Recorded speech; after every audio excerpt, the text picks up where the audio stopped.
Yo, what is good in the universe, Guardians? Vanguard Gaming here with a surprising new stream. Uh, I completely forgot that it was Guardian Games this week. Now I feel stupid. But we're here now, so God, dude. Look at all this. Dude, look at all this. This is so sick.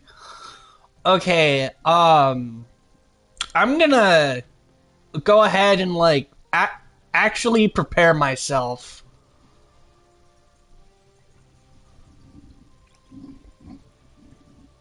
real quick.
Lucid, I swear to God, I'm gonna find your stupid ass.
I'll find you, and I will break your stupid ass.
Alright, I am back.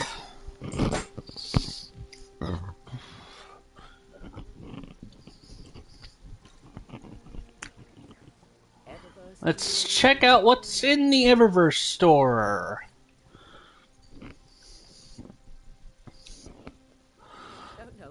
God, I'm gonna need some money. I'm gonna need some money. Because these shaders and everything looks so good, I want everything.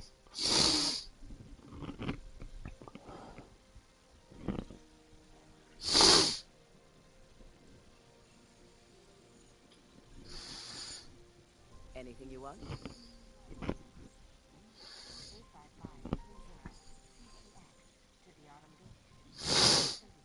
Ah, damn it. Wait, can you... Got the silver. Eververse has the goods.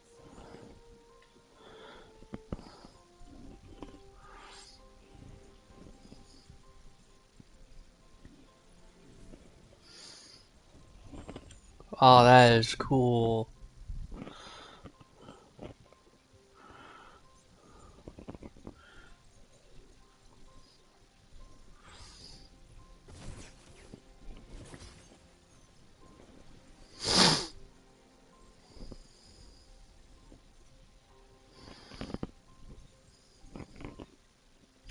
Oh, this skimmer looks so cool. I want it.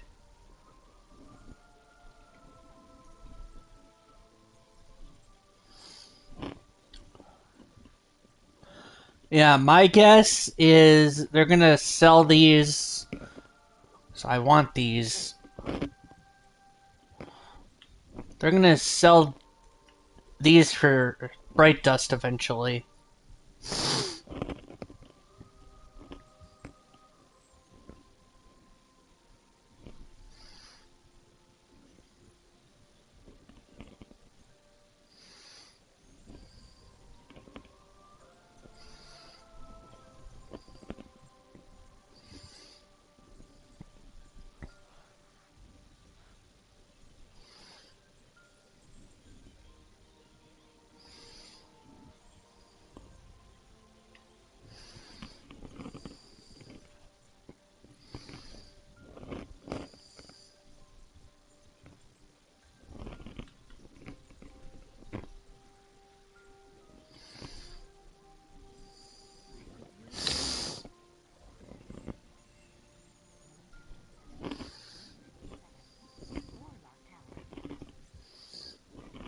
Anything you want?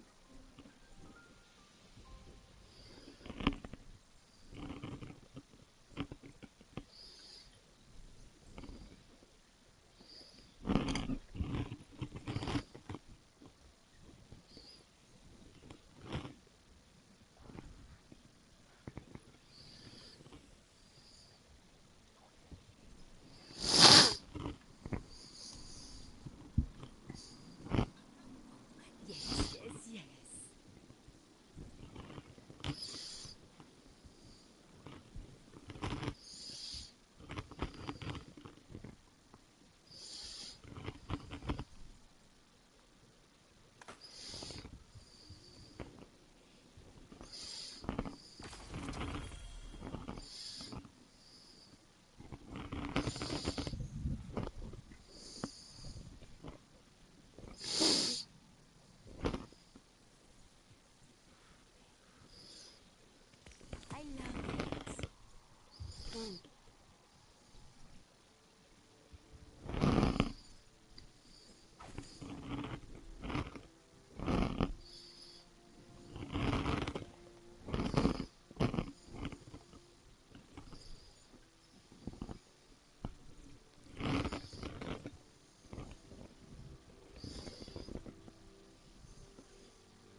laser main gun will only fire a small beam of laser at the beginning, although it has it requires speed.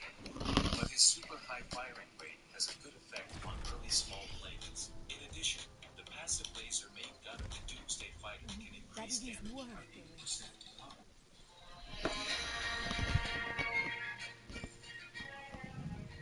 What's up, my friends? Houndish here. Today, it is the 24th of March, and so Guardian Games finally arrives in Destiny 2 with the first bigger update for the game that we've actually had in 2026. I nearly said major update, but that is a technical definition now. That one is coming in June, but if you've been after something new to do in Destiny 2, then hopefully the content this week will get you interested at least a little bit. There is a game mode called Rushdown, which I think in a way is one of the biggest things about this update, because it's finally some different real estate to play in, or at least a different variation of the activity content. So we'll talk about that, we'll talk about the rewards, how to get started with Guardian Games, and of course the Eververse component, where we can pick up Guardian Games armor, various cosmetics. Also, Bungie are dropping that Magic the Gathering crossover stuff today. And in addition to that, there is a patch with some sandbox tuning and additional changes, so we'll cover anything which is particularly worth going over there. If you enjoy the video, be sure to hit subscribe for more Destiny content, and if you're a gamer looking for a high caffeine injection, check out our partners at Strafe Energy. They've got some really punchy flavors, and you can save 10% by using code Houndish at Strafe Energy. The link for that is below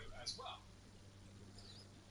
Opening up things initially right here for Guardian Games, as always, it brings new armor and cosmetics. If you want to pick that stuff up, you can check it out in the Eververse store. The armor is available for silver, but also can be purchased for 6,000 bright dust. So if you like the look of it and you've got a stack of bright dust available, that should be easy enough to nab. If not, Bungie will help out at least a little bit. There is a Vanguard Orders update with a new rare Vanguard Order you can find in the portal that provides 50 bright dust per completion, up to the 1,000 bright dust weekly cap. So that may help you catch up a little bit. I know it's not the largest amount of bright dust to get, but otherwise weapons will drop in Rushdown, as well as portal activities, and by banking medallions. Plus there's the event home we'll take a look at in a moment, so pretty standard format for the events at this point. Otherwise, there is Magic the Gathering crossover loot available in the Eververse store as well, so if you want to check those out, head to the store. We'll take a look at the bright dust things in just a moment.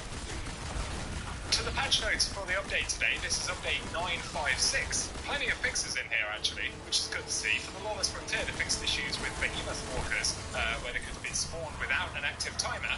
That's actually been a bug ever since the launch of Renegade, so surprisingly, it's been fixed, like 4 months later. Otherwise, in Crucible, an issue where bonus Crucible Engram rewards would not auto-decrypt, and for Trials, one where loading into matches when the other team had already quit could actually result in a loss. Man, that would be super annoying, wouldn't it, if I played Trials? Otherwise, for armor, they say event armor set bonus slots will now become available when any piece of that set is unlocked in collections. Previously, an exact match was required, so for instance, a helmet to match the Festival of the Lost Masquerader helmet. I'm not sure if we're getting a unique set for, what are we on? What's the event? Guardian Games. I don't think we are, but, I thought that that Derealize was... maybe. Otherwise, an issue where Abeyant Leap Titan exotic armor was not increasing the suspend duration. Another thing, let's see. One where newly acquired Warlock and Titan Reverie Dawn armor did not have the Riven's Curse mod equipped. And they fixed an issue where the 2-piece set bonus from the Ferropotent set could override higher levels of non-stacking damage resistance. On exotic weapons, they fixed an issue where the application of a Masterwork to the Praxic Blade wouldn't result in the application of a gold Masterwork border. I swear they fixed that a few weeks back. There was another issue as well with Finality's Auger turrets not targeting the Catch Crash Optics Servitor boss. And on weapon perks, they fixed an issue where enhanced ricochet rounds were not providing an improved stat benefit, so that's good to see.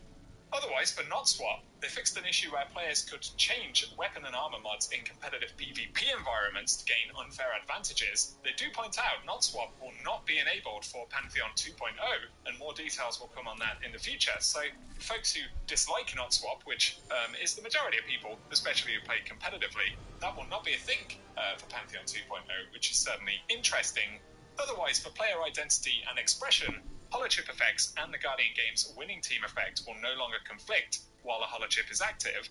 They also fixed an issue where Jade Rabbit Gauntlet's Universal Ornament would slightly obscure vision when aiming down sights on certain weapons, and an issue where the Martlet and Corundum hammer weapons from Trials were not displaying some shaders accurately. On top of that, there is also the sandbox portion where Bungie made the adjustment to nerf John Chunk, additional adjustments to Hunters, the Ascension aspect, on the Prowl and Combination Blow, as well as for Titans with Shiver Strike fixes and Roaring Flames. So we did actually break those down separately more than once, so I'm not going to go over all of them right here. But if you want the full list of patch changes, I will link that in the description box below.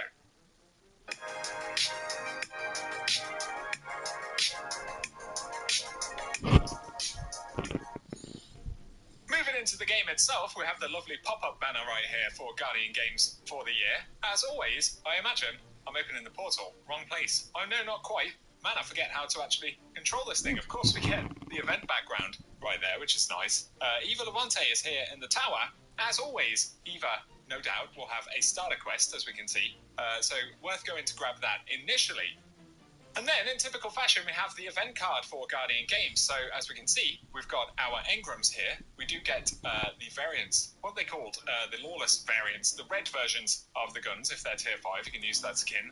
Otherwise, this is the Kera Unios, of course, updated from previous years. I'm not sure if they've added some new kind of animations to these weapons, potentially, by the looks of things. They do look kind of cool. We've been over the weapon rolls and things like that, so that part of it is fairly self-explanatory. Still get chances at Gizmo Weft when an event is active here as well. And, of course, we can check out all of the different rewards that we get on the event track right here. These are some of the holofoil weapon drops, so you can get, if you're eligible for tier 5s at least, tier 5 drops. I believe they still come with random rolls when you pick them up from the track right there, but it's a guaranteed holofoil. Otherwise, there is the Plain Art tab, which has the Rushdown and the Rushdown remixed, which basically changes the order of the bosses. I'm not really sure how it works, but nonetheless, there's Rushdown as an option right there.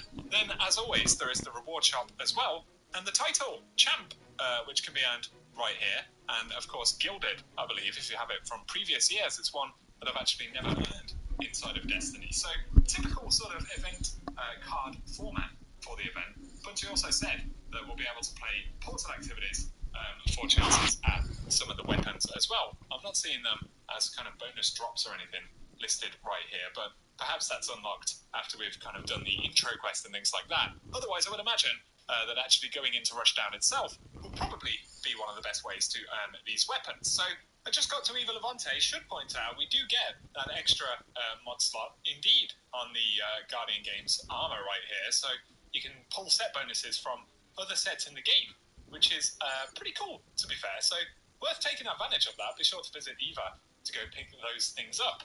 Otherwise, I think we've pretty much covered the bulk of it.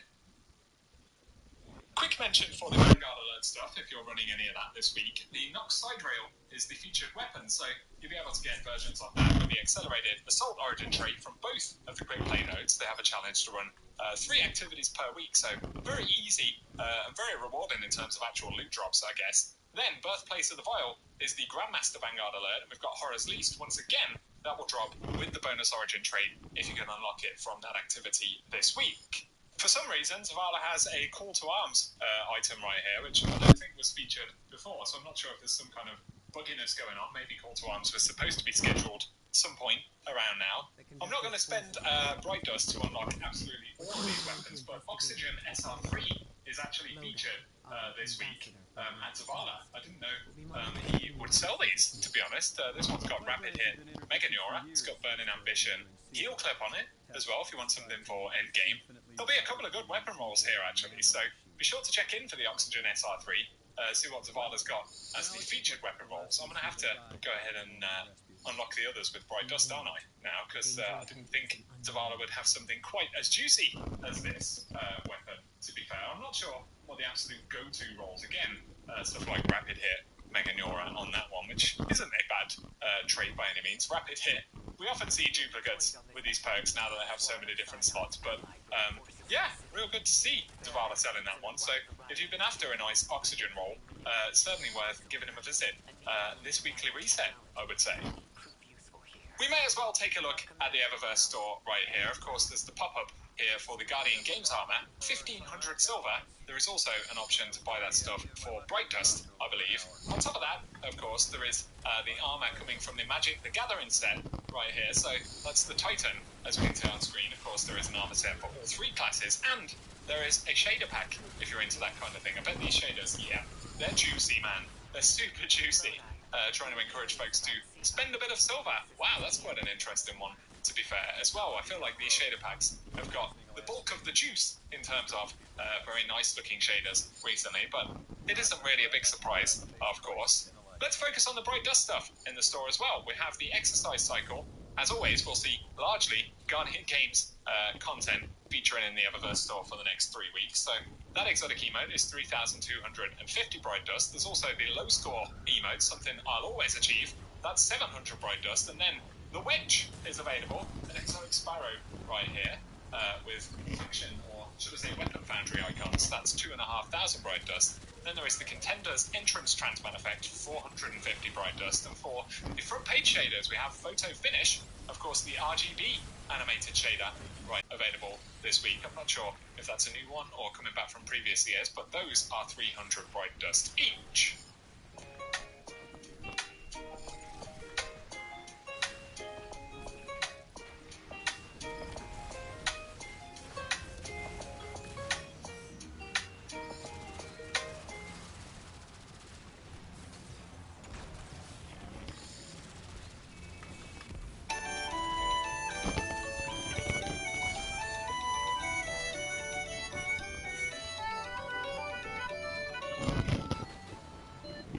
There's a 2026 skimmer pack as well. Can't help but take a look. Oh wow, we do get a new skimmer. The Steel Wing available right here, if you fancy spending a bit of silver. Of course, it behaves like the other skimmers, but just looks a little bit different, I suppose. So let us know your thoughts about that down below. As always, Bungie pumping plenty of stuff into the store. For the rest of the Bright Dust items, though, we have the Gladiator Blows multiplayer emote right there, available for 4,250 Bright Dust. There is also Flight Feet, a legendary emote available right here. That one up to 700 Bright Dust. And then we had the Padded Armor Shell exotic ghost. I'm not sure if this is new or not, to be honest. That's 2,850 Bright Dust. Victory Just Zero. a heads up, I am a bit rusty because I spent a lot of my time playing Resident Evil 9 Then there is the Helios and doing a little bit Ghost. of Grand Theft That's Auto. the correct way to say it. Pretty interesting effect that you can preview on that one as well. I think that one's a new one. That's 2,500 Bright Dust, and they've got the ornament for the Vexsmith class of its own, available for 1,250 Bright Dust. Otherwise, Laurel Reef Projection is up for 1,500 Bright Dust, and for the second page of shaders, Rivalry Black Sand is up. That is actually quite a nice looking shader.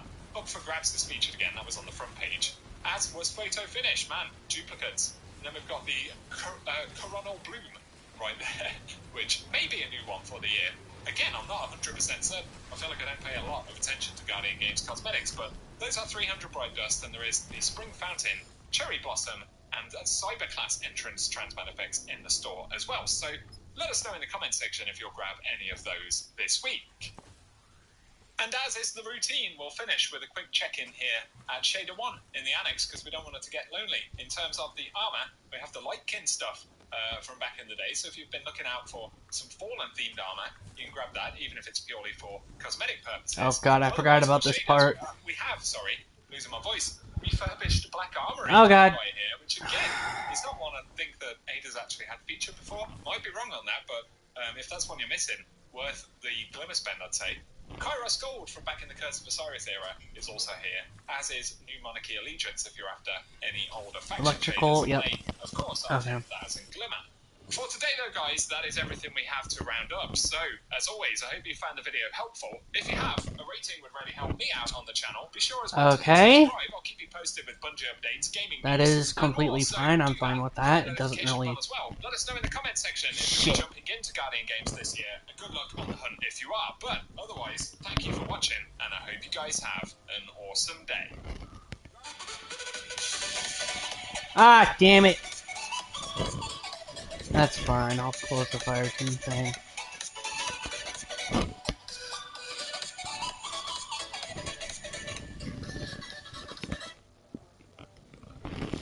Well, that is Guardian Games.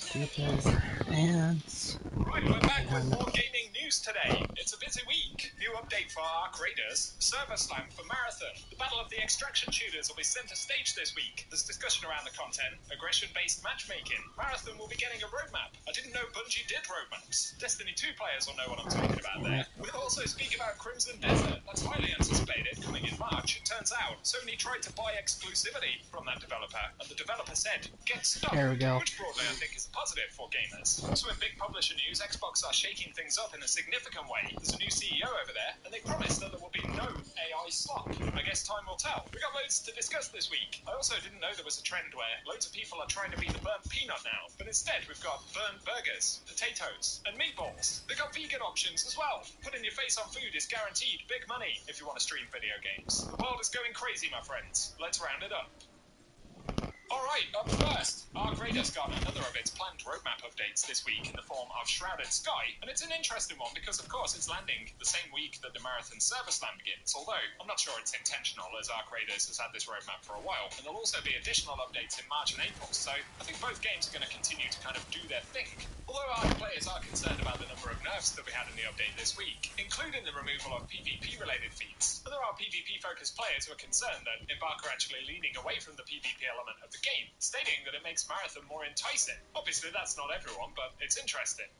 With Bungie also speaking about their plans for cheaters in Marathon this week, Embark additionally said Raiders they're continuing to tighten their rules and step up enforcement, and serious infractions now carry stricter consequences. Strong detections will receive permanent bans right off the bat, while others will receive a temporary suspension and a single chance to correct their behaviour. On this discussion around Marathon and Arc Raiders, I've seen it reported quite a few times. With Arc Raiders' player base declining, could this be to the benefit of its main competitor, Marathon? Well, of course. There's a lot of crossover between the two titles. We should also keep in mind the drop-off of players from Arc Raiders isn't particularly abnormal, especially after this period of time. And we may indeed see that pick back up if they do much larger scale content drops again in the future. But the Marathon Arc Raiders conversation is pretty interesting because, yes, there's a lot of crossover in the concept of what the game is, although I think the delivery, art style especially, and the core gameplay, Marathon being a first-person shooter by Bungie, and carrying a lot of the traits of things like Destiny 2. Overall, I think they're quite different experiences. Bungie had also said that Marathon will not feature aggression-based matchmaking. And fundamentally, I don't think that would make a lot of sense in Marathon, because ultimately I think Marathon will end up being a much less cooperative game overall, which again will be a distinction against Arc Raiders.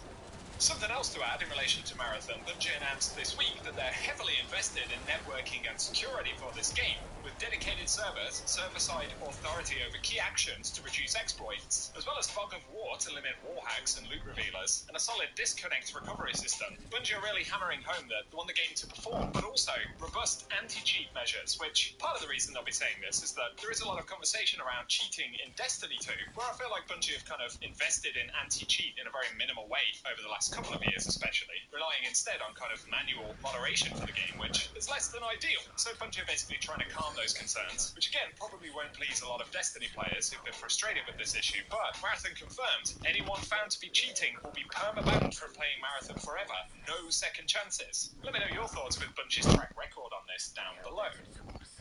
Marathon Server Slam, though, is coming up this week. They have said this will begin on the 26th of February, starting at 10 AM Pacific time. So if you're in any doubt as to whether you like Marathon, or you're curious to try it, this will be where we get to see it. And it will also give us a really solid indication of how Marathon will perform moving forward, especially if it manages to hold on to a bunch of players over the first few days. That'll be a good indication, although we don't need any more speculation because we'll find out very soon. Another thing that Bungie are going to do before Marathon launches, so probably in the next week, is drop a roadmap shortly before launch. So we'll get a concept of what the first season at the very least will be like. That'll include timings for their kind of competitive or ranked mode. And the UASC Marathon map, which Bungie have said will be the kind of endgame destination with raid-style mechanics, not dissimilar to I like Destiny. this mission. So lots of It's info gonna be really coming out fun. in this next few days, and I'll keep you posted. And I know for Destiny players who've been waiting for a roadmap for half a year, I'm not sure I'm ready for the crash out that will occur when Bungie instead give us a Marathon roadmap. We'll deal with that when we get to it. Up next, a little bit of news related to Crimson Desert. If you don't know about Crimson Desert, it's dropping on March 19th, and it's an action-adventure game by Pearl Abyss. Any of you who know about Black Desert Online will be familiar with Pearl Abyss. I do believe not initially, think Crimson Desert was going to be I kind of a can prequel make to that. but the they've instead turned it into its own standalone single-player title, as opposed to being more of an MMO type thing. So it'll be quite exciting, and I know a bunch of you guys are interested in that game. So let me know if you're looking forward to it. It might be something we can cover here on the channel. But as reported by Paul Tassi here, Sony actually tried to lock up Crimson Desert as a timed PlayStation exclusive. So Pearl Abyss are actually not affiliated with Sony. Ow, I might die here. Were approached Yep, by Sony I'm with a dead. pitch that Sony would pay to make PlayStation its publisher, I'm dead. and in turn lock it up into an exclusive deal that would essentially mean it releases on PlayStation and avoids Xbox for an entire year. That's a very long exclusive period, of course. Importantly though, Pearl Abyss said no, and they decided to self-publish the game, which I think is fair play. As we said, that would have been an incredibly long exclusive period, which ultimately could have had a negative impact on the game, despite Sony being able to make money in that instance. So I think they made the right choice, and let us know if you're going to be jumping into Crimson Desert. Plus, look, you can carry a hog. Fuck it, I'm pre-ordering. If your excuse for not eating healthy and reaching your goals is lack of options, I'm here to tell you you can make it happen with Purple Carrot, the meal kit box that can help you hit your nutrition goals while saving you hours in preparation. It's actually one of the only meal kit boxes that delivers 100% plant-based meals high in fiber and protein. Ow. You can make chef-curated recipes every day of the week, like their artichoke cavatappi alfredo or almond butter tofu, to name a few. But trust me, there's dozens of the most delicious, healthy meals to choose from. Your goals are within reach when you fuel your body with meals from purplecarrot.com.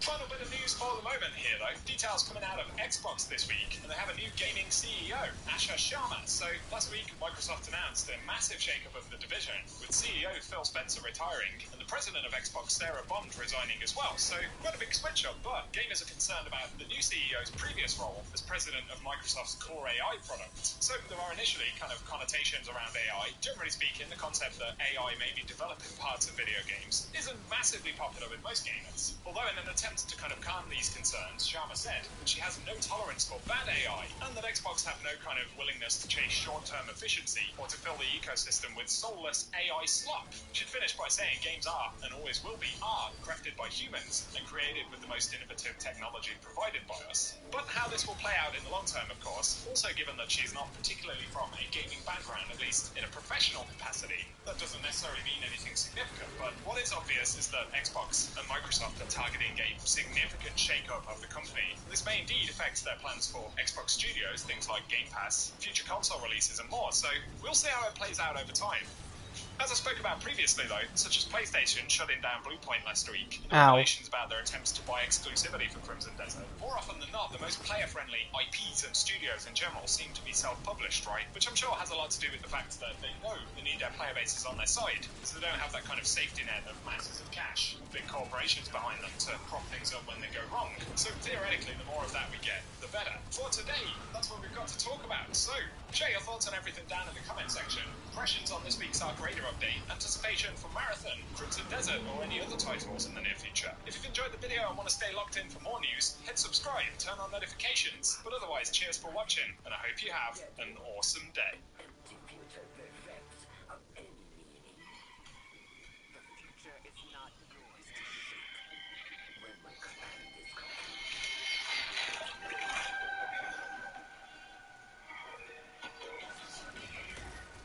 That's the machine. Destroy this and you will stop the Director's ability to bring Red Legionnaires to Guantanamo. That's a Quicksilver Apex. One from another time. Take it, Guardian.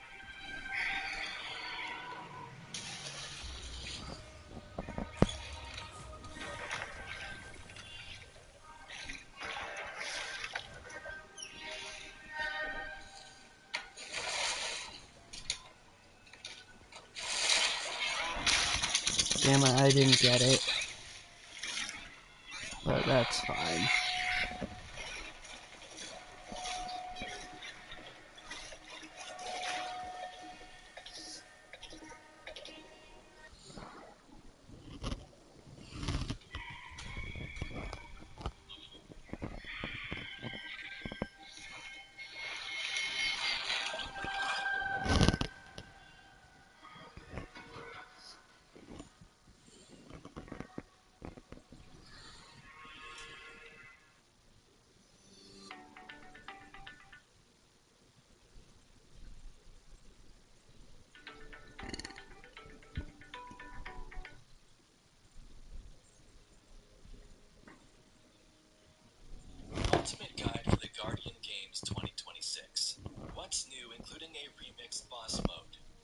new weapons and cosmetics to go after, secrets involved with the lore, and much more. Let's dive right in.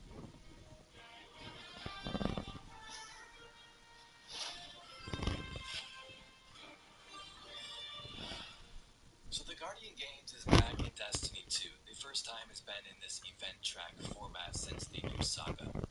As always, you can find the information about the event at the event home in the portal, or by visiting Eva Levante in the tower. It says, "Welcome to the Guardian Games. Compete to see whether hunters, titans, or warlocks reign supreme. Visit Eva Levante in the tower to join the competition. Complete portal and event activities, contender cards, and platinum cards to earn medallions, which are stored in your medallion case.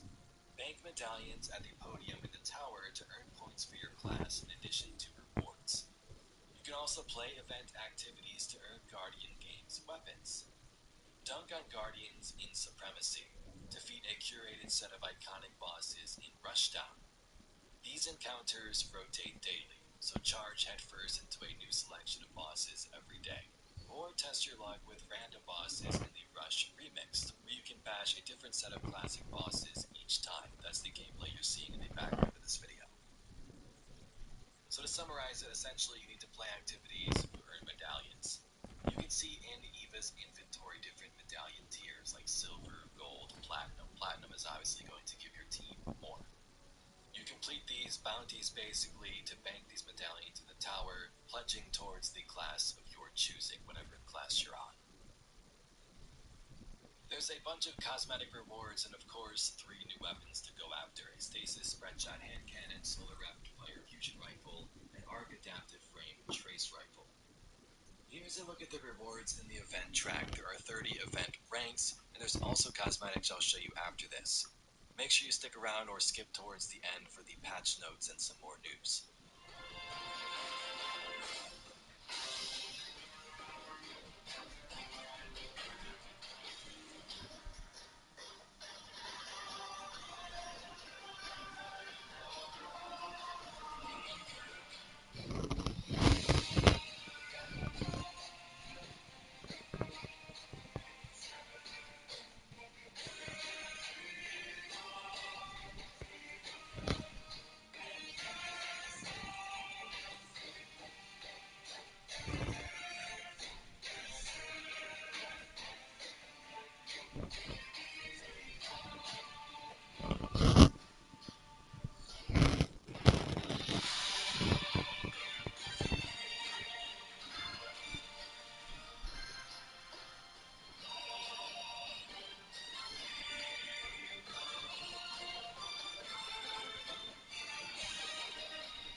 I vape, but I don't like need to vape, you know?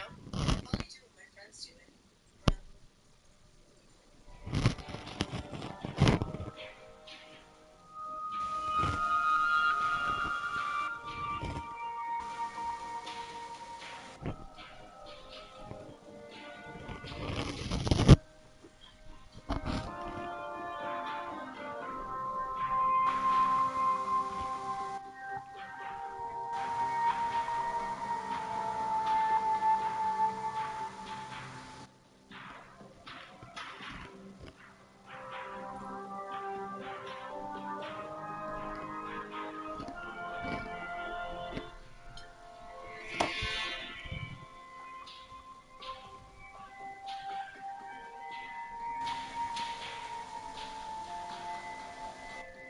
God damn it.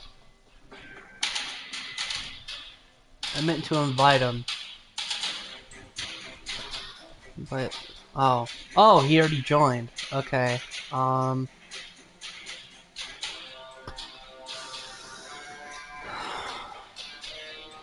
sometimes I wonder why I took so much time off, But Resident Evil 9,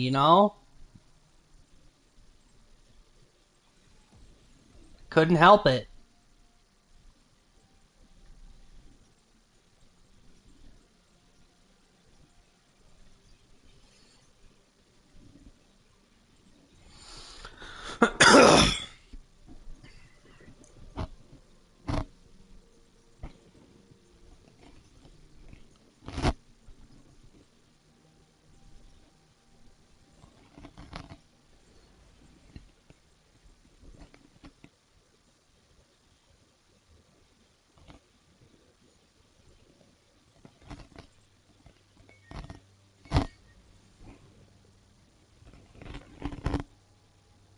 The Conductor's forces are rampant in the Plaguelands. We're sending you in to investigate and take action. Lodi, our ambassador from Earth's past, will be monitoring communications with me. The Plaguelands have been interdicted for years thanks to lingering SIVA. Tech described to me as infinitely replicating evil nano-machines. Oh boy. Well, now it's kaput. The last of the SIVA died at a Warmind Rasputin. Be warned. The danger ahead is an And why did you join? If you knew that you were going to join a fire team, okay. Brother, I can't invite you.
Munchkin kittens are so cute. A squad of scions allied with the forces of the city.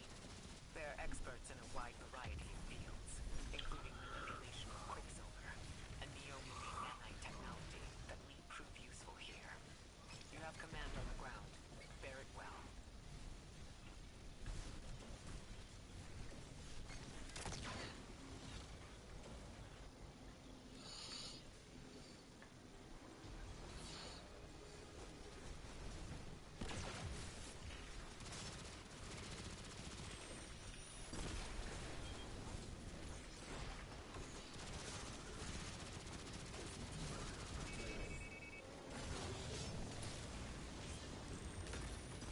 Seems like a problem for our psionic allies. When I was 20, I'd have given my left hand to talk to him for an hour. Funny where life takes you.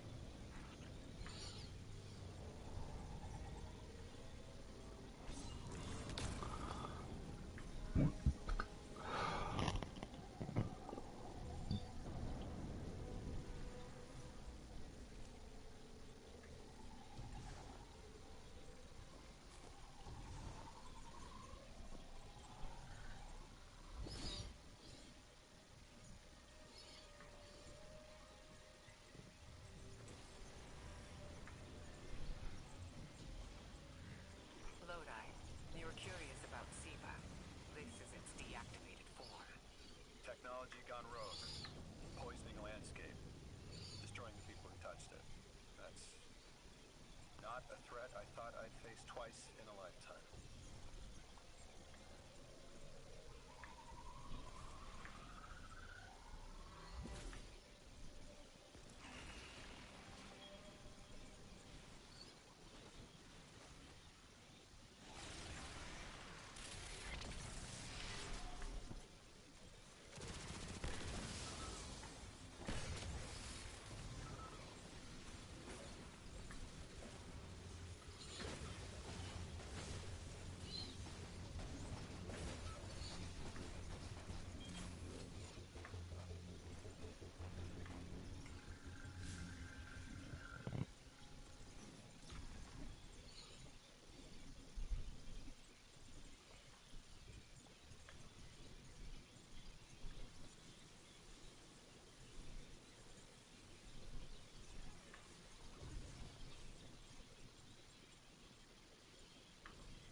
I'm gonna stay in this mission anyway, because it sounds like a dick move if I just leave.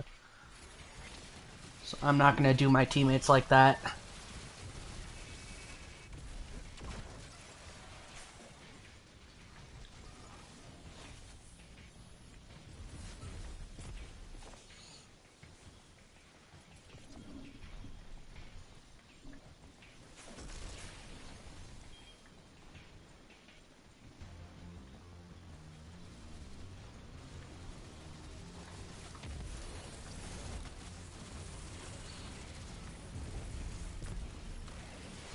Hopefully, my clan leader gets on so we can have some real fun.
I didn't put a timer on this, so we got. Oh no, I did. Okay.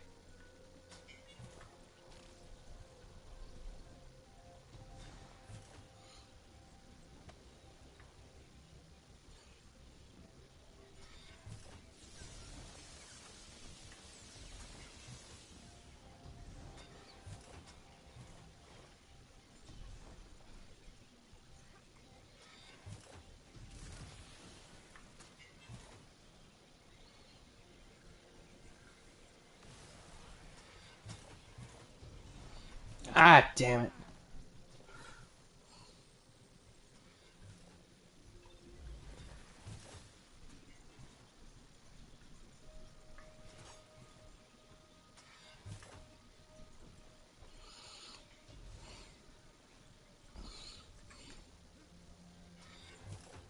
Yeah, that's the right way.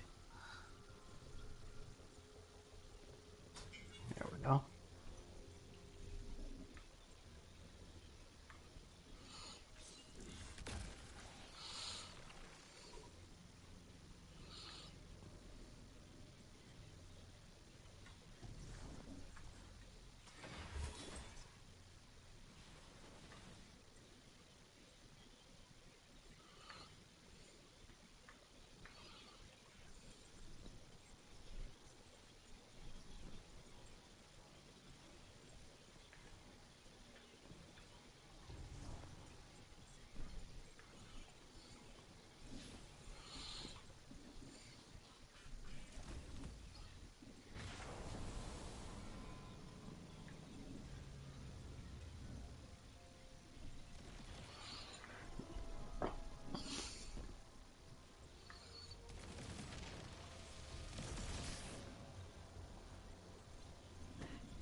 Alright, the combination is down, square, right.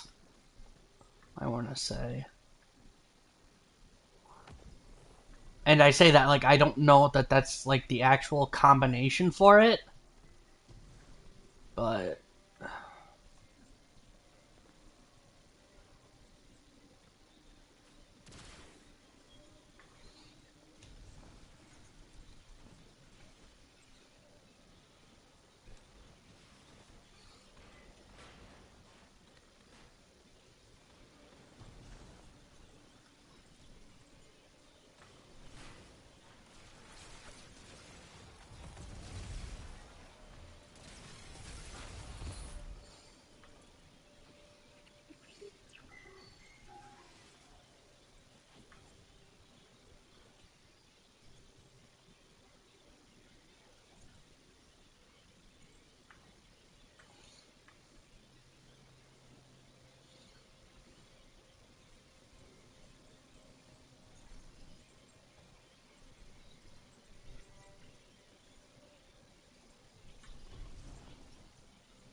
I will not be stopped.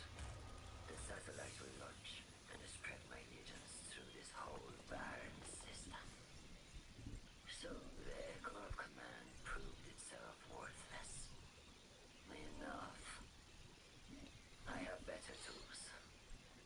Two choices only remain for you, Igor Array. My golden age, or nothing.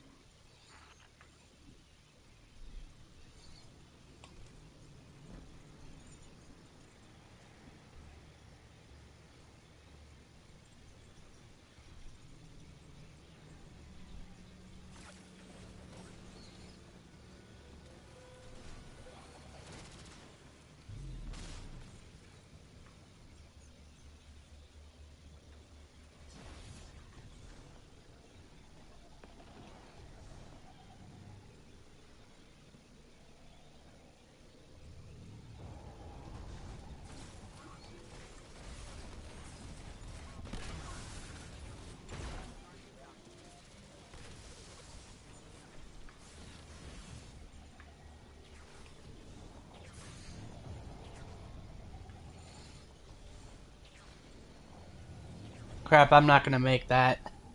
Damn it. That's fine.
Damn it, I fell to my death. Alright.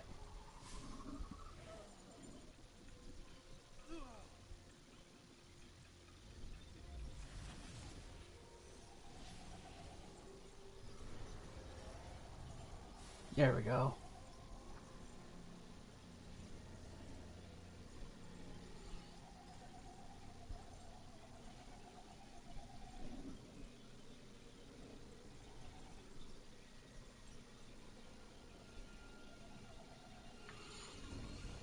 Get ready for a fight.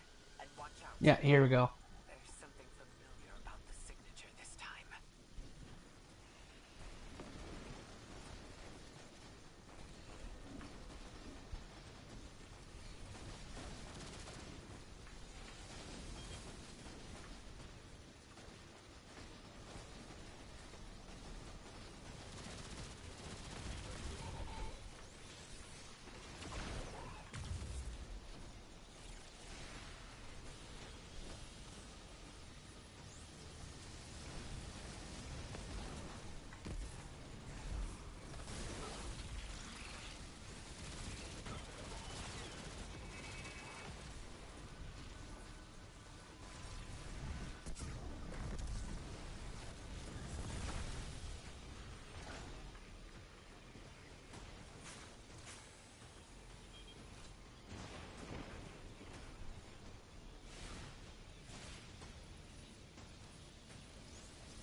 You have chosen nothing.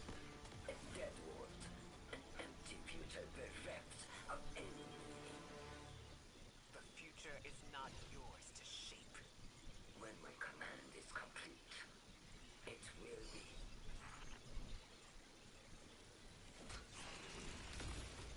That's the machine. Destroy this, and you destroy the conductor's ability to bring Red Legionnaires into our timeline. That's a Quicksilver energy signature. One from another timeline. Take it, Guardian.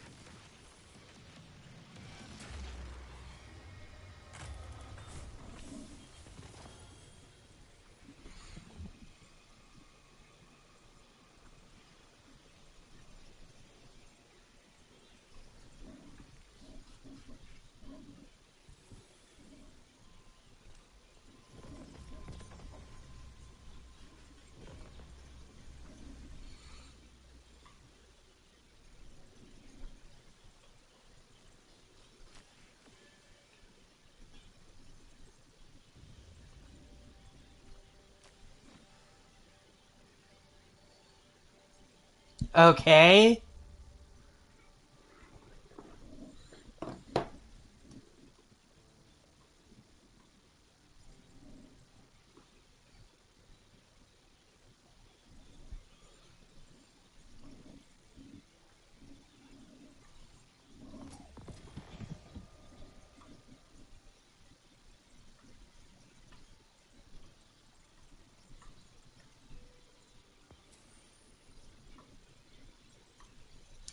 Like, is that supposed to, like, affect me, or... Dude, I'm just rusty, okay? No big deal.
Ooh, I got a shiny from that.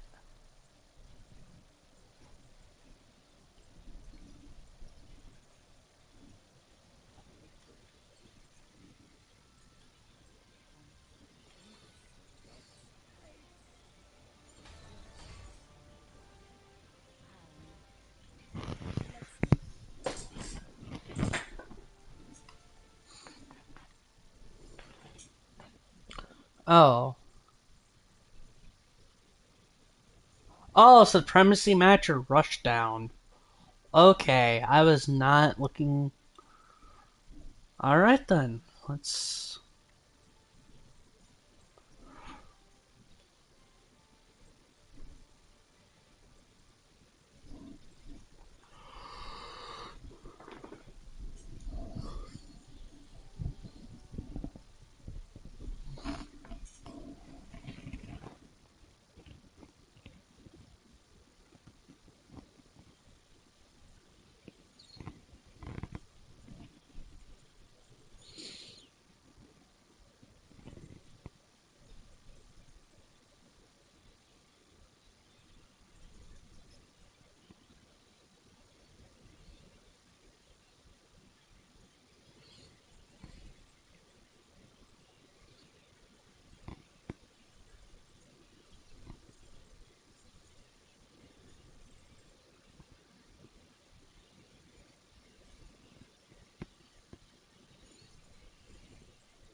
Slay your enemies.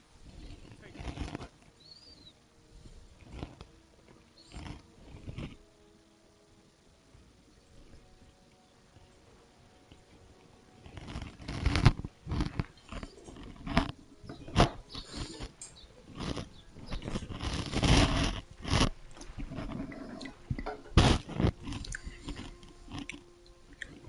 I've said that one of my favorite things to cover on this channel is when we dive into like a big topic that like a smaller channel is covering and I don't want to say exploding, but doing well because of.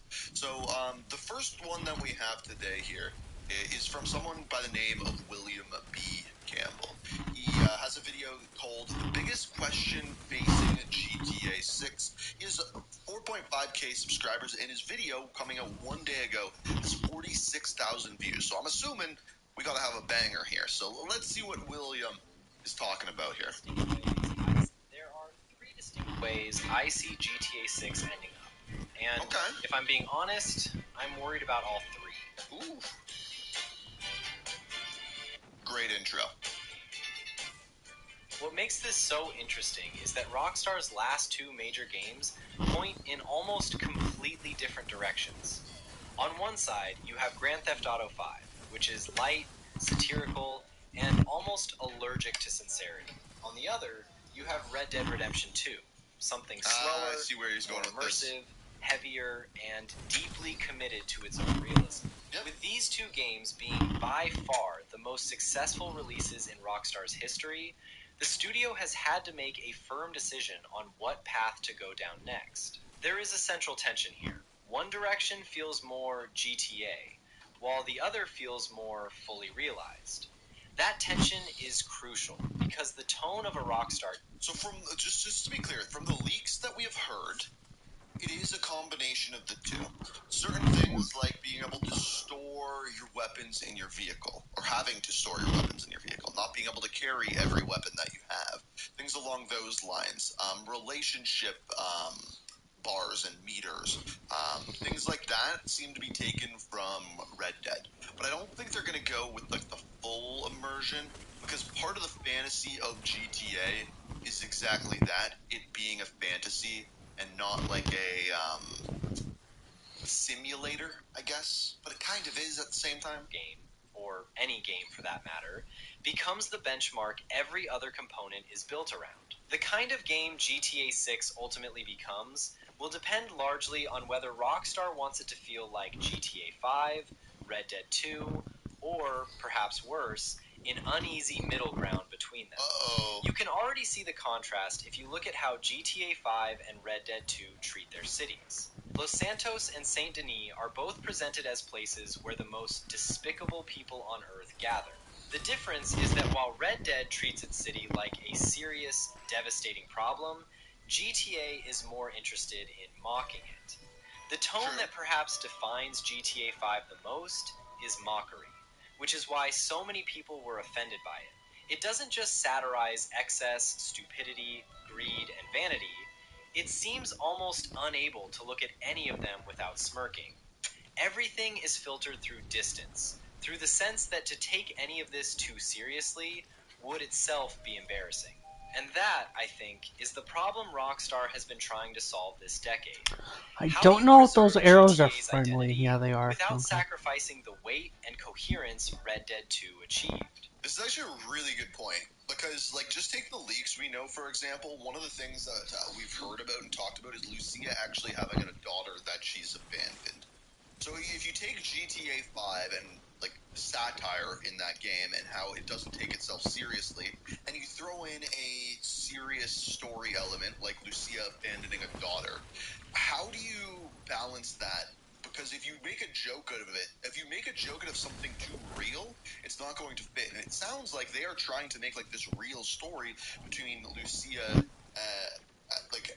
and Jason. So he's making a really good point here. Say what you will about Red Dead's realism, but for once, Rockstar actually leaned into being one specific.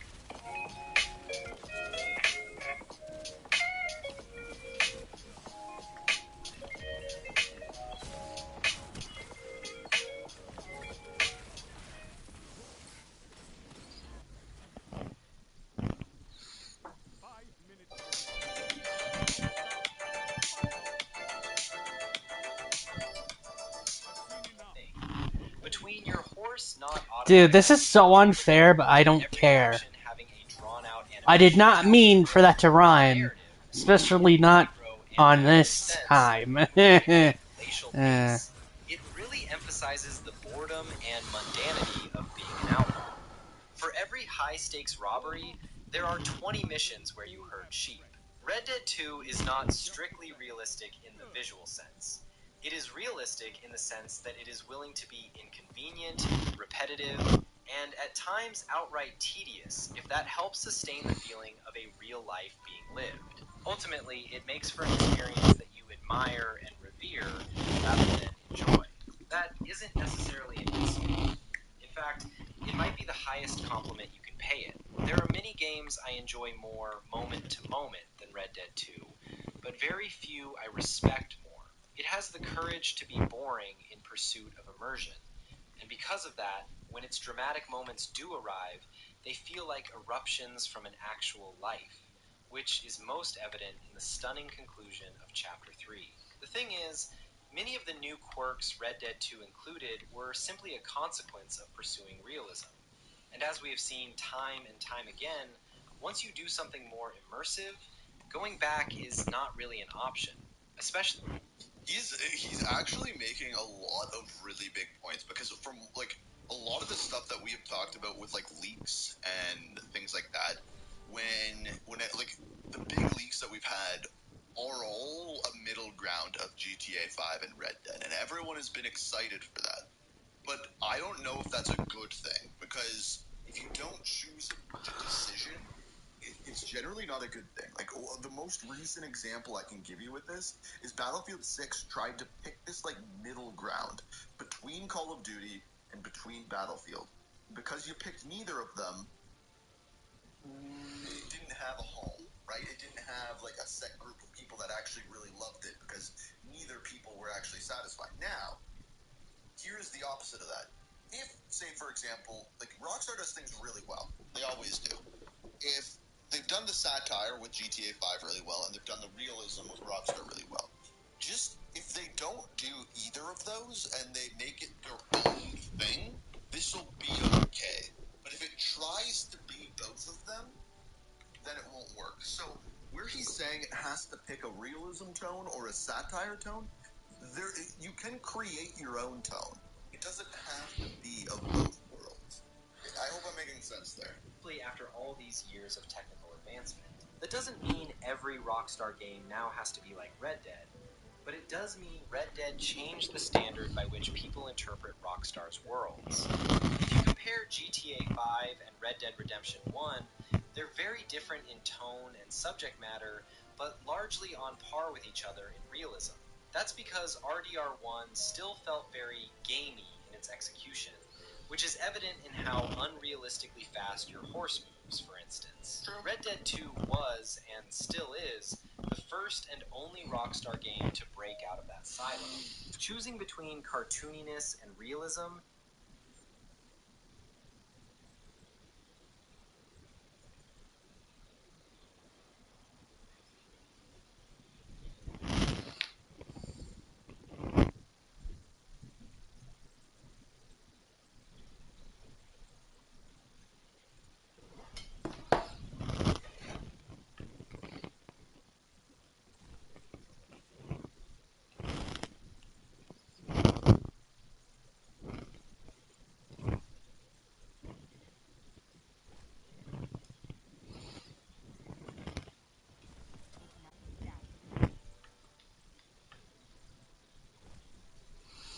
My vault is not working for me.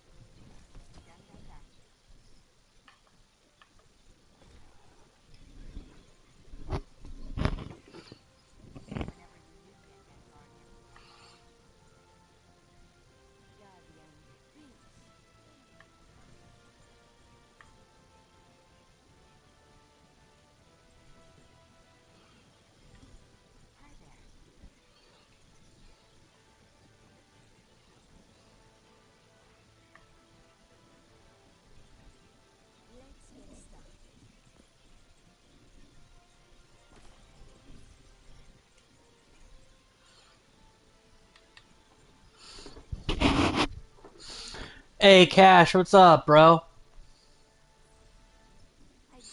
Nothing too much. I've just been playing a lot of Resident Evil 9 lately. And so getting back into Destiny is getting a little bit rusty for me.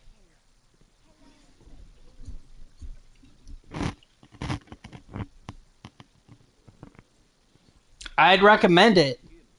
I'm already making a review video on it myself.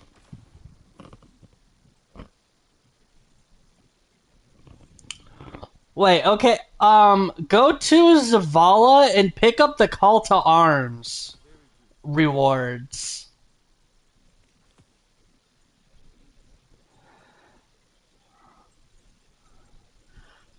Lawless voucher. Where does...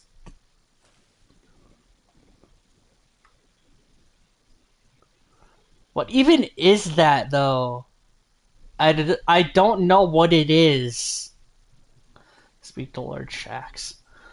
Yeah, so they're just giving the stuff for free now? Which I don't get. If it's a bug, do it now. Do it before they eventually patch it. I don't know. Like, I don't know if... I'll be right there with you if these rookies. Yeah. Yeah. Yeah. Yeah. Yeah.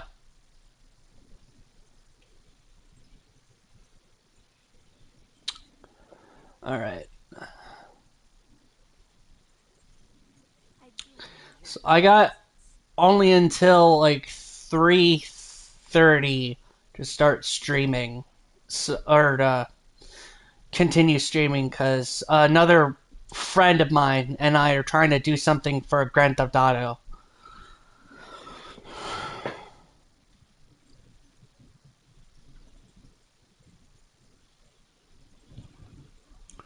Container, tier 3 or higher, new gear, weapon, enhancement core. Every 4 procurements opened or grants a consumable that guarantees a prime engram towards your next activity completion. Bro, what?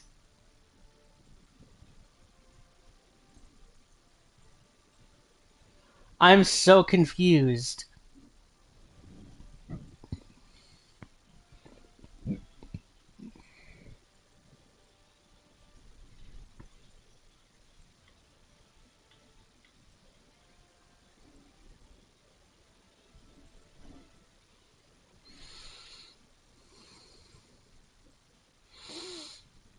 Like, I am so confused right now.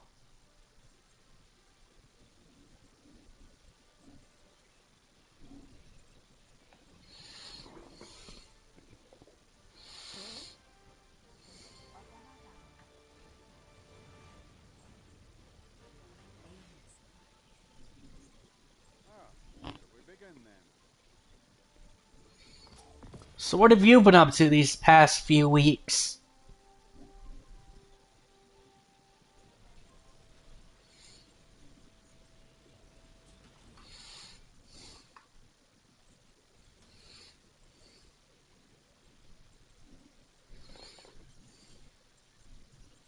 By this week's activities completion. Okay. Um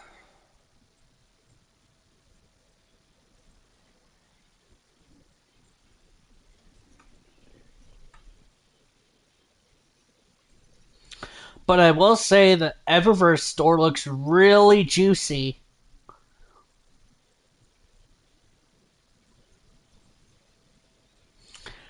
I swear, man, they always like outdo themselves with the options for the cosmetics. Like the new Sparrow. Oh man. But the bundle's like $10. Like $10 or $12, which is nuts. But yeah, there's that. And the new Death's Majesty set is also really cool. Now, something to keep in mind is I've never ever played Magic the Gathering. So, I don't know what it is, but it looks cool, so I'm going to buy it anyway.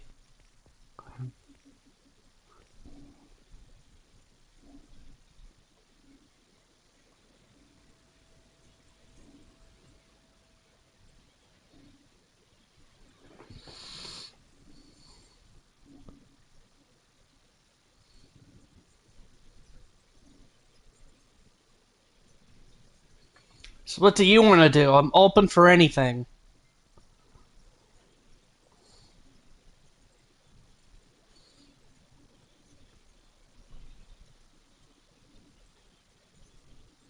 Sure, I'm down. I'm down.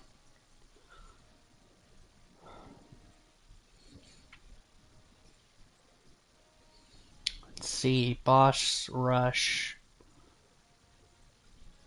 Do Catch Crash. It's always a good time. Got Astral Alignment. Nightmare Containment. Dang. Okay.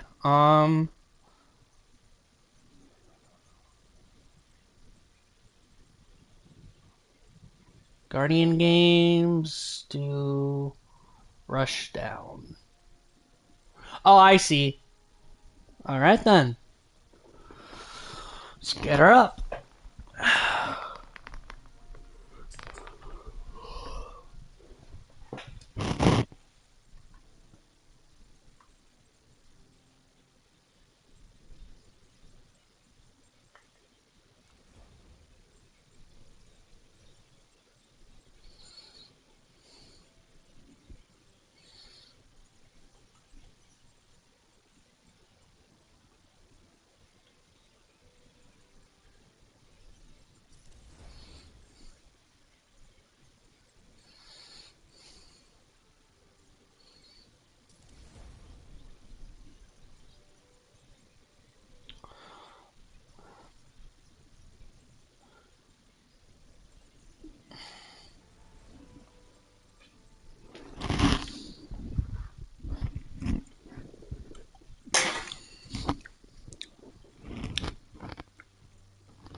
You didn't give me a second to do the thing or not.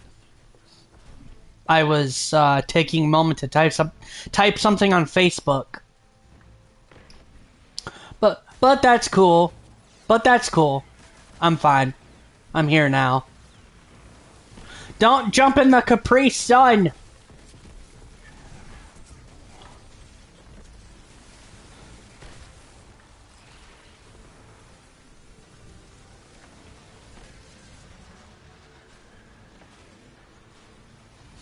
Oh, that's the... I forgot she does the...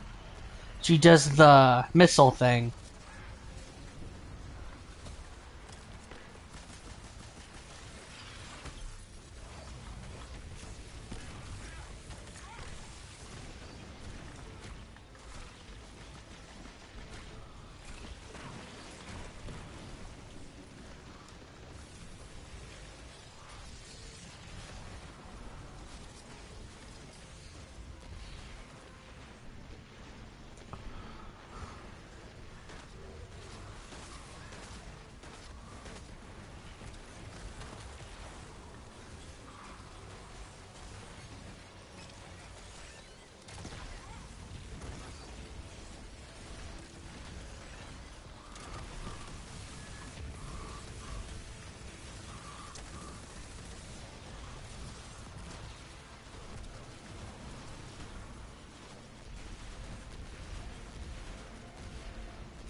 Ow.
Zydron, Gate Lord. Okay.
I call bullshit on that.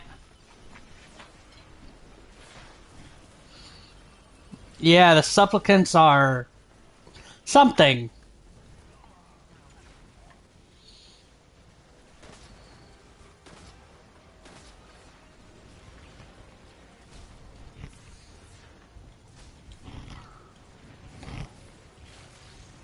There we go.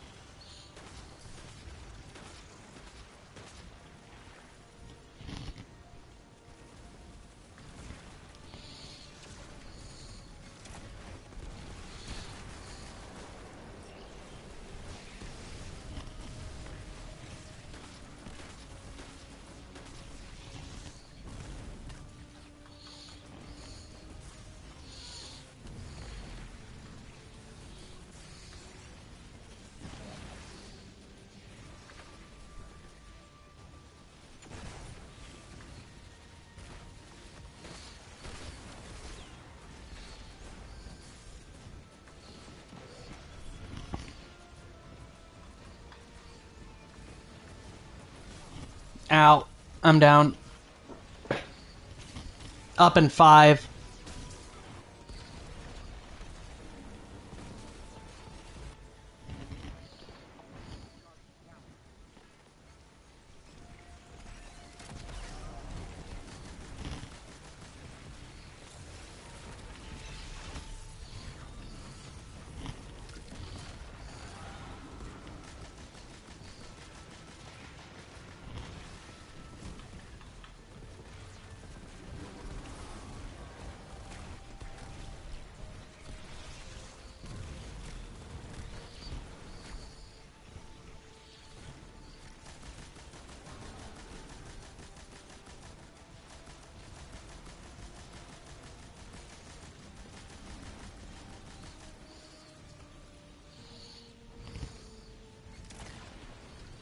There we go.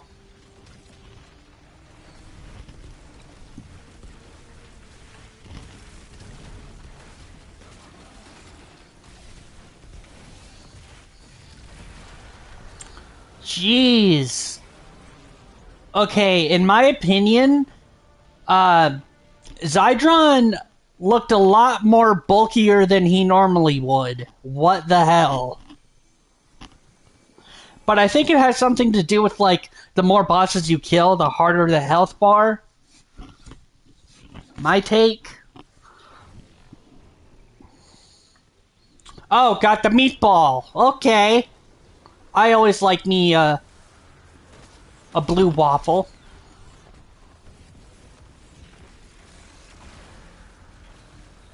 This boss is actually pretty cool. If a little disgusting.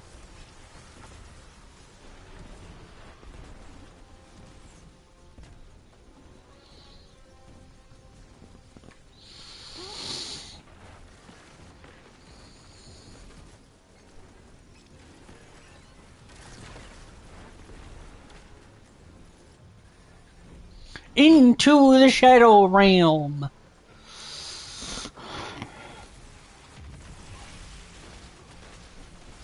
Alright, Bane's taken down.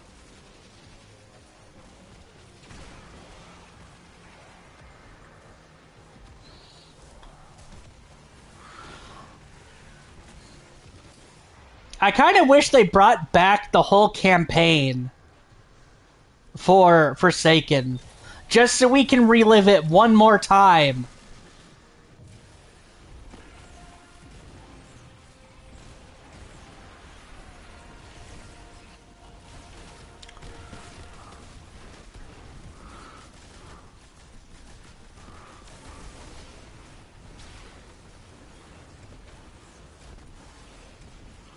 Oh, I'm up against a wall. Okay. Ow. There's...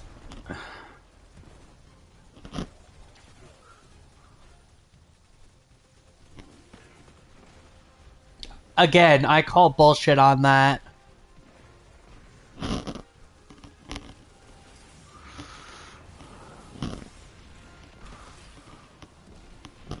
Well, I got the Bane taken out. Oh wait, no, he activated his shield.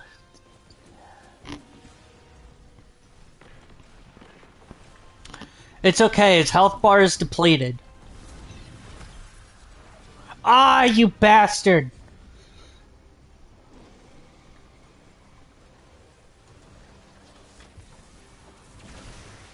So I guess the only thing I need to do now is get the title for...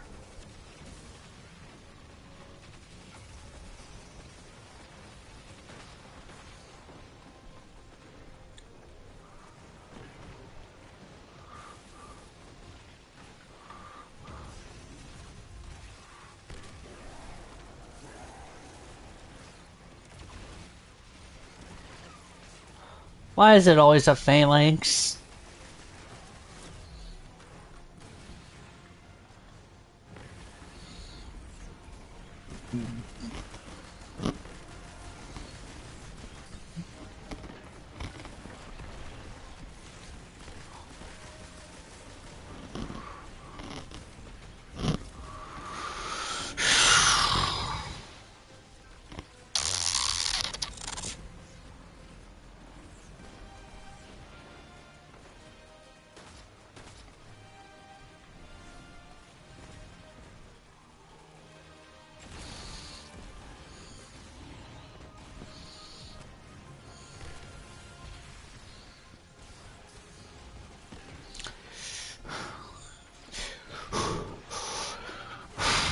Ow. There's a sniper with a Firebane on him. If you can get to that, that would be great.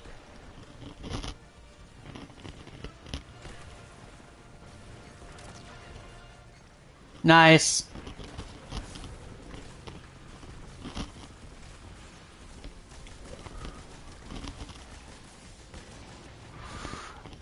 We have now defeated the Blue Waffle.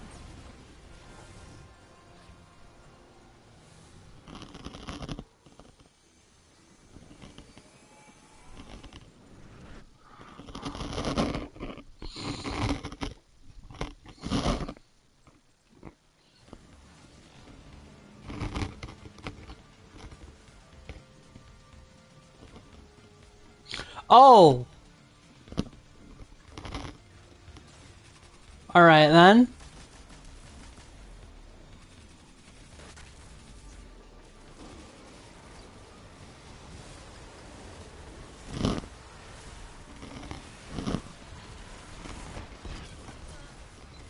Ow.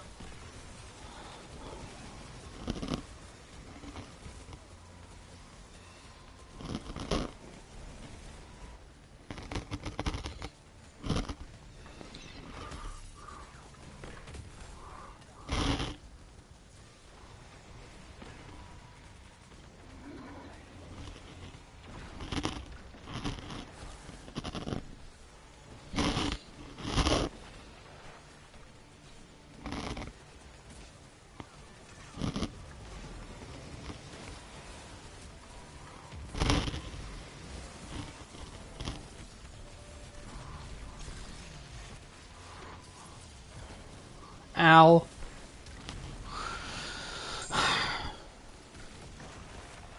I kind of regret taking all that time off, but it was for a good cause.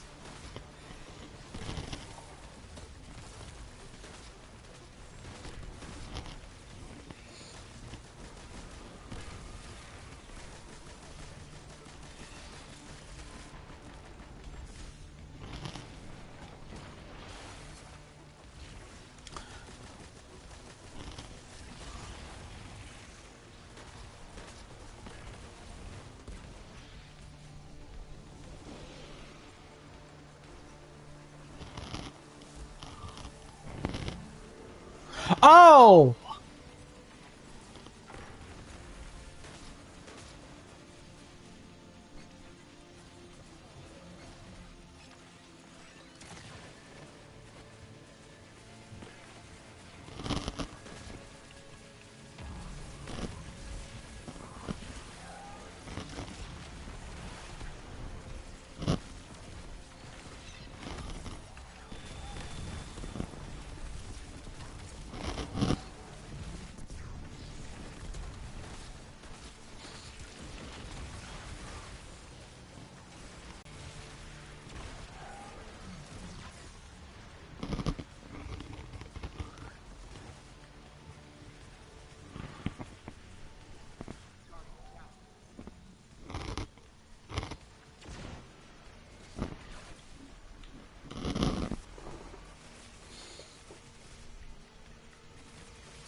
Ow, that killed me.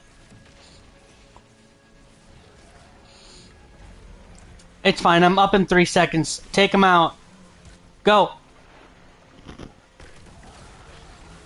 Nah, man, you're good. He's dead. He's dead.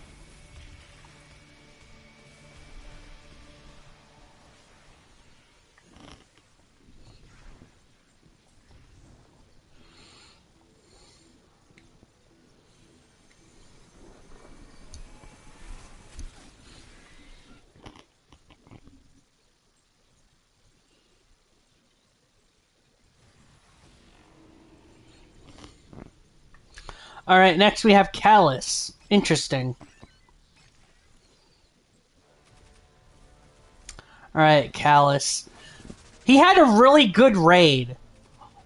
I'd like if they brought that back as like a nostalgia expansion.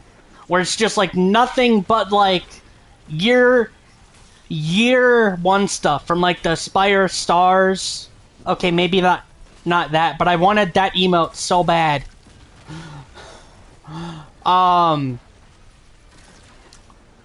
You got like the Red War. You got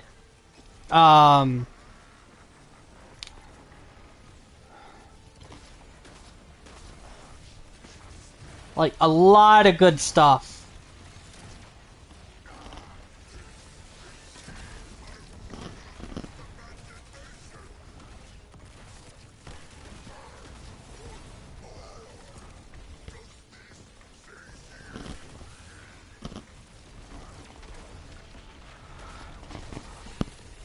Tormentor on field. Tormentor on the field.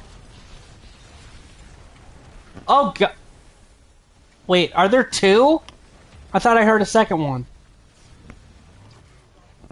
Okay. Okay. It's fine. I'm hoping I don't die from this. Come on. Ow. Damn it. I'm dead. Okay.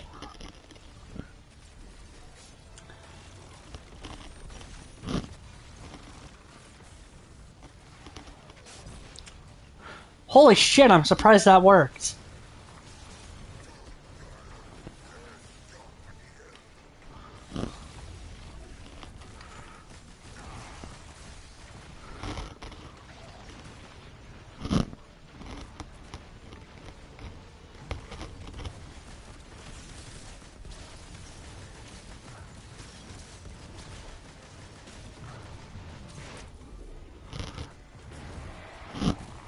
Ow. I got him, but he killed me. That's fine. I'm up in 5 seconds.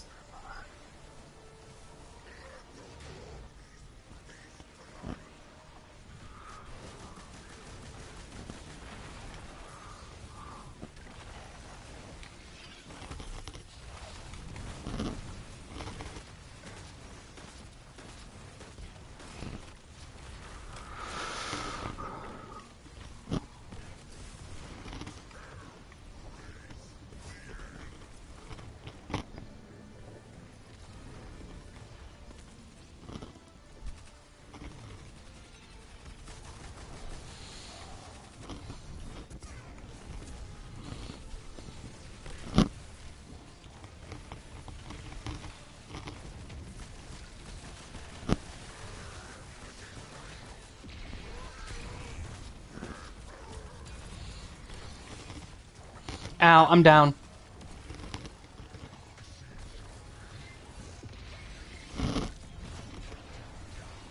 I'm live in like 3 seconds. I'm in a pretty bad spot. Okay. Prioritize Tormentor for now.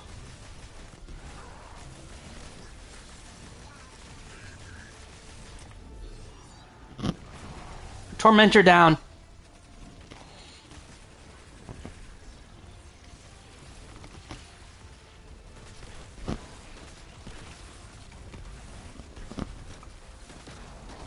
Nice!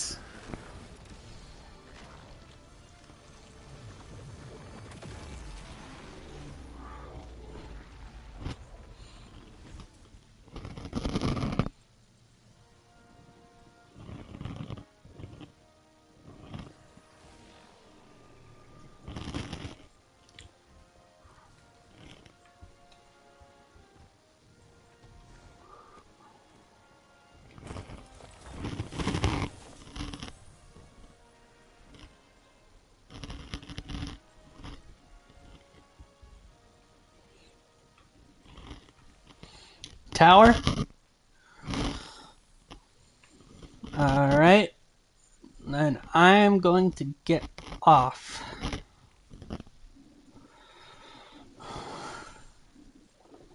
Yeah, you too. When I'm done with what I'm needing to get done, we can see if Psychorus wants to do some Gambit. If he wants.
Don't let him know you're watching him. All right. I'm not watching you kiss that girl. So, y'all enjoy the show. Oh, it's my brother. They give you the stuff? Yeah, he says he got you the clown costume, the power drill, and 12 gallons of blood. Wow. Where do you find 12 gallons of fake blood? Hey, got another shiny. Let's go. I'll go call my brother. Alright, I'm gonna get off, man. Later. Yeah. Later, Guardians. I am out of here.